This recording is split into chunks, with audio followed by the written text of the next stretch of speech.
In this video we're going to be having a look at this, the behemoth 50-140 f2.8 LM WR, some other letters on there, OIS, probably some other bits as well. We'll go through all of those one by one, let you know what they mean and why you might be interested in getting this lens.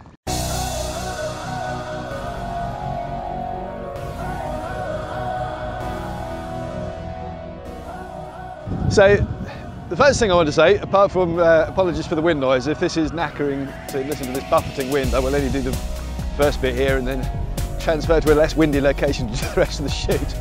But suffice it to say that I'm here on the beach for a reason, and that's because I'm going to be testing the 50-140 and trying my hand at doing a little bit of wildlife photography. There are some birds here on the beach just over behind me, which I don't know if you can see by now, because I've got the angle on, I've got a wide angle lens on. But this is why I've brought this lens out here, to see if I can get a bit of a zoomed in shot and get some of the birds that are feeding out there just in the tide as it's going out.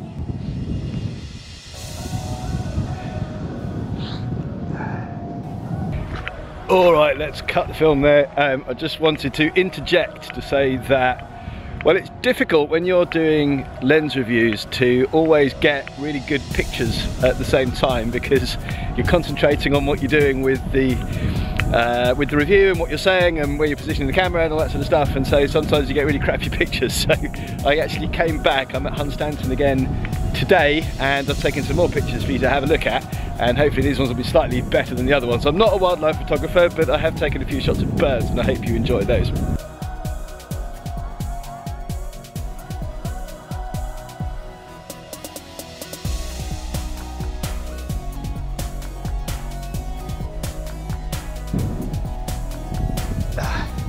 It is very windy out here. So the first thing to say is that the zoom range on this is a little bit longer than you might get with the equivalent lens from a full frame camera, the classic sort of 70 to 200 that you might get from either Nikon or Canon. This one actually goes all the way out to 210 millimeters. You might not think that extra 200 makes all the difference, but every little helps, and well, I'll take that 10 millimeters, Fuji, thank you very much.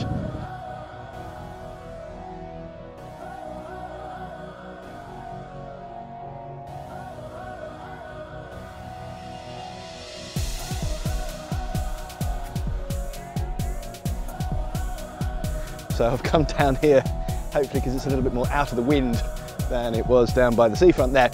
And I wanted to talk about what some of the letters are on this lens and why you should be interested in them. Well, first of all, there's OIS, and that's Optical Image Stabilization. This lens does feature image stabilization built into the lens, and it does work pretty well.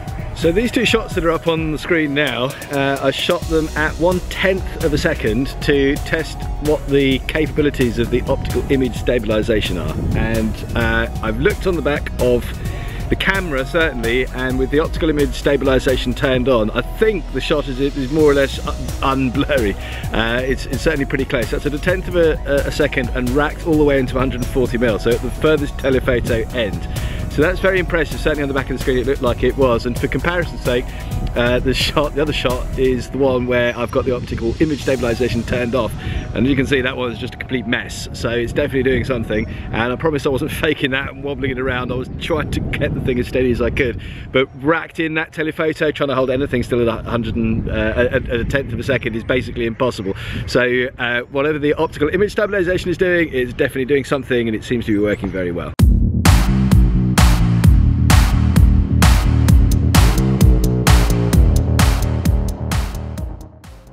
Let's talk about the build quality of this lens. First of all, it is more or less all metal construction. There's a rubber bit around the focusing ring there, and the lens hood on the end is plastic, but everything else is metal and solid and feels incredibly well engineered and designed really to last a lifetime. So as is true with all the XF series lenses, not only is the quality extremely good and the optics very good, but you do get the aperture ring around the outside of the lens as well.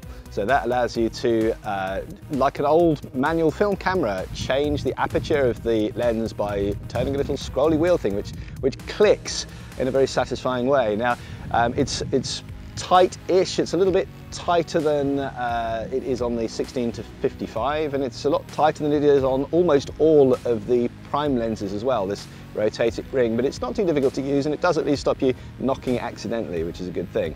The other thing I really like about this is actually built into the lens hood. You might think, well, what is there in a lens hood that could possibly be useful or interesting other than it just being a sort of circle that, you know, the lens pokes through? But actually it's this little thing here, which is really clever. Basically what it allows you to do, if I can get it out, it allows you a little portal for your little fingers to go through like that. And if you've got a polarizing filter on the end of the lens that you need to adjust, you can do it without poking the lens with your fingers and getting greasy fingerprints all over it. It's very nice having the collar on this lens as well, that you can mount the thing onto a tripod with. I use it on a tripod, it's very useful. It allows you to very quickly sort of swizzle the thing around into a portrait orientation, but it just makes it a really convenient carrying handle for the camera as well. I just hold it like it's got a suitcase handle on. I don't know if that's necessarily what you're supposed to do with that, but it feels very comfortable in the hand, and yeah, I carry it like that, and it seems to be a very practical way of carrying it. That being said, I don't use straps very often on cameras, and if I had it on a strap around my neck, it would probably be safer, so I'm not necessarily recommending that you do that.